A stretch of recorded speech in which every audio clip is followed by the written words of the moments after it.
Nandito ako guys sa Santo Domingo. So tignan nyo yung kalangitan guys. O napakaputi.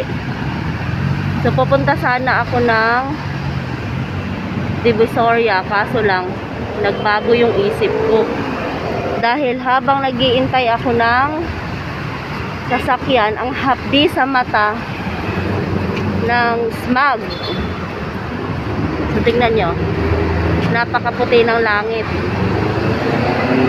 So nag-decide ako na hindi na tumuloy. Dahil isa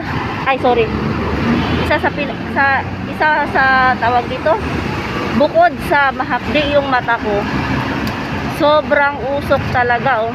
So baka hikain ako. Uwi na lang ako ng bahay.